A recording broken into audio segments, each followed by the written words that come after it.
Hi there, Grant from Penguin Motors here. In this video we run up these two cams. One's a Kent profile, one's a Burton profile. We ran them both up on the same engine in a back-to-back test because I want to see which one's faster. On paper they're both pretty similar. One made more torque, one made more horsepower. Which was which? And does the more torque offset the more horsepower? Kind of depends what it is and how much of it is. But let's cue some tests, make some noise. So you ready, boys? Should we make some noise?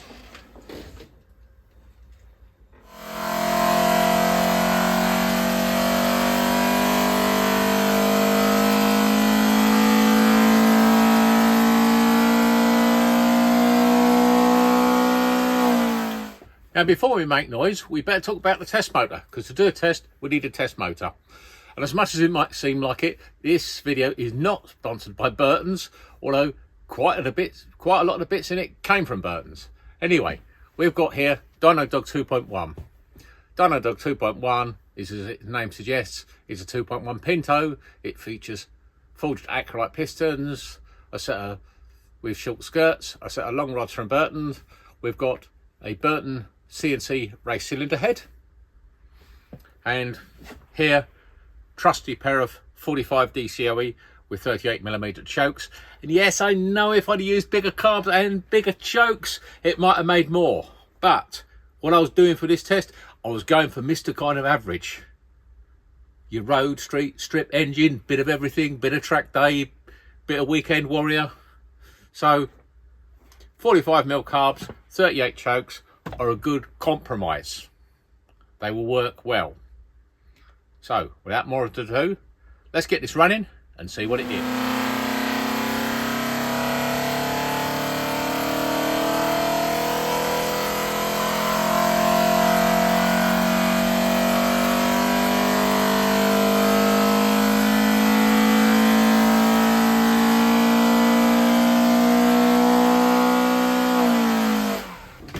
Right, so before I actually put graphs up, I just have to take a moment to talk about cam timing. This was part of a much bigger test where I think I tested something like in total 8 or 9 cams over 2 days.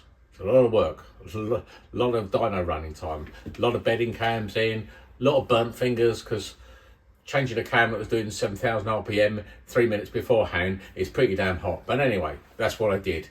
And with this, I employed a speedy cam timing method. I didn't get out DTIs and verniers and protractors. I simply fitted all these cams with the vernier straight up, ran them up, tweaked the timing, see what it liked. If I went one way, it liked it, I tried a bit more. If it didn't, I'd go the other way. And you got dyno, that's a very quick, easy way to work out where the timing wants to be. And with most of these cams, you can rock the timing around a little bit, pick up a little bit more torque or a bit more horsepower, depending where you put timing. And in all these tests, I kind of went for the best balance. So, you know, if moving the camera in a particular direction was costing me £1 foot, but gaining me 3-4 horsepower, I kept going that way. But when you were trying to trade in 1 and 1, then essentially I got the best average out of it. So both these cams were timed like this, but you could retweak them and get something slightly different. So let's get a graph up. Let's look at the first one. Let's look at the BF63 on the graph. Shit. So there we have it. 180 horsepower and 163 pound-foot torque. Well, if you do the rounding, it was actually 163.7, so we got 164 pound-foot torque. But either way, comes in pretty hard around 35, 3600 RPM. It's properly in its stride by 4, and yeah, it's happy to zing along to 7,000 or so. So should be a nice easy drive, fairly easy to keep on cam. But now let's see what the GTS4's got to offer.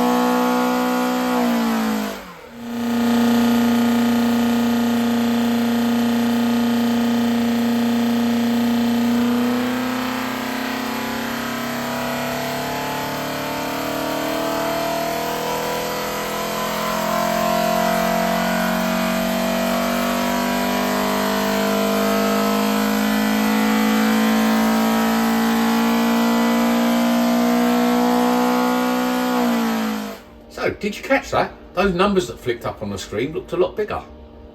They were high 180s, getting on towards 190 horsepower. Now, just a point to note here is that when you see the needles on the screen, that is raw dyno data, that is uncorrected. The actual numbers on the graphs are always corrected numbers, so they won't often tally exactly. You need a very specific set of temperature and humidity circumstances for them to marry exactly up. But anyway, gives you a good idea. But on the raw uncorrected data, I think we saw 188 horsepower there. So, without further ado, let's get to a graph and look at it properly. So there we have it. I think if you look at the graph, the difference is bigger than numbers suggest. 180 horsepower versus 190, 160 pound-foot versus 163, and the BF63 was almost 164 pound-foot. But anyway, massive difference in the shape of power curve. So you've got to say, one's really going to punch out the corners and one's going to tramp along the straights a lot better. Which is faster? Depends what you're doing, innit? As always. So, you know what to do, guys. If you like these videos, you want more, like, share, subscribe, ring the bell. It really makes a difference, helps me bring you more, and I'll catch you on the flip side with some more tests. See you later.